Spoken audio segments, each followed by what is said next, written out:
Hello, welcome back to my channel. My name is Alicia and this is Most Mysterious. Today on the channel, we'll be outlining two very sad cases of young boys who went missing and how differently their cases were handled over time. Without further ado, let's just jump right in, but I also want you to keep in mind how far standard procedure has come when it pertains to missing person cases. Buckle up and get ready because these cases are awfully sad. They happened over 40 years ago and they are unsolved. We need your help. If you know anything about these cases, I have linked detailed information on how to get in touch with the investigators on these cases.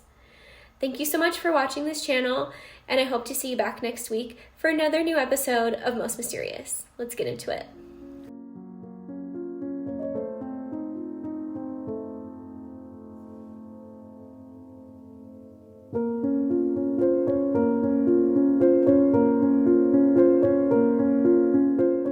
"47 long years ago, a young boy named Gary never had a chance at a good life, and after years of abuse, he vanishes. 6-year-old Gary Hose was a brave and defiant child. He and his twin brother Jerry were in kindergarten at Campobello Elementary School, located in Phoenix, Arizona, but by April 30th of 1974, Gary had disappeared while his parents, Charlene and Walter Hose, quickly moved away, never speaking of Gary again.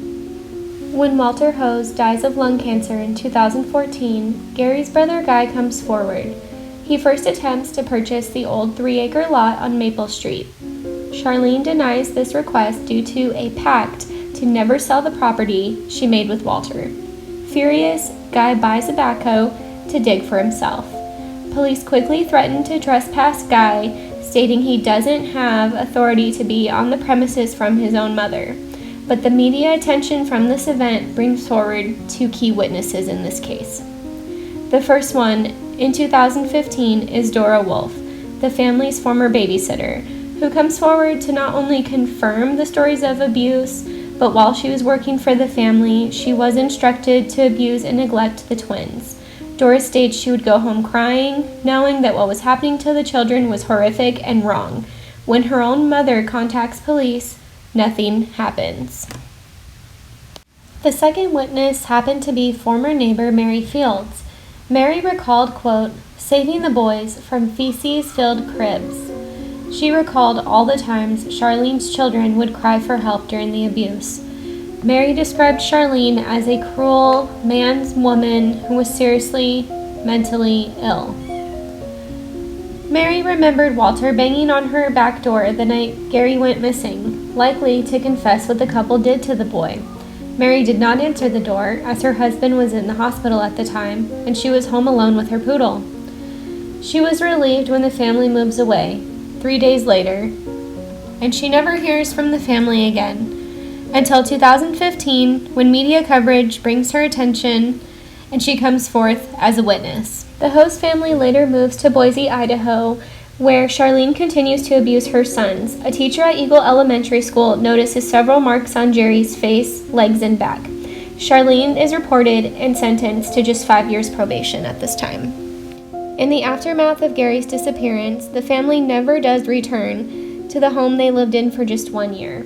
Jerry was removed and placed in foster care at age 14 with brain damage. Guy remains, and the youngest child, Jeff, also remains and is later arrested for statutory rape. Charlene, who later goes on to have Parkinson's and dementia, is moved to a nursing home in Oregon. Having a lucid moment, she admits to one of her children that Gary is buried on the Maricopa property. She dies on October 29, 2016, never admitting the location of her son's remains.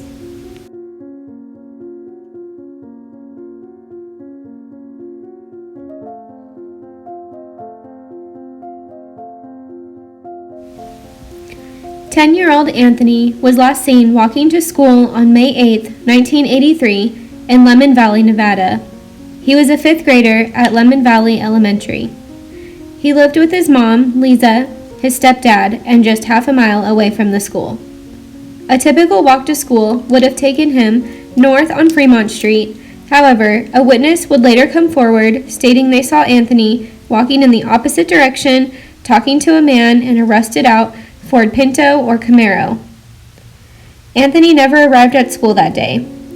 He never called his mom after school, and when it got dark and she got home, he was still nowhere to be found. Lisa called police. Authorities were hesitant to take the report, claiming Anthony ran away. And that's because a month before his disappearance, Anthony did run away. He left a goodbye note, took dishes and food, but returned just hours later, tearfully promising his mom to never run away again. Several days after he vanishes, police finally begin the search for Anthony. At this time, their only witness comes forward. Anthony was a member of the 4-H club. The day prior to his disappearance, he won a blue ribbon for showing his pet bunnies and pony. He was so proud of the ribbon, he took it to school with him the next day. Both of Anthony's parents were given polygraph tests in this case and were ruled out completely. Authorities believe Anthony was abducted and murdered, but Anthony's mother hopes he is alive.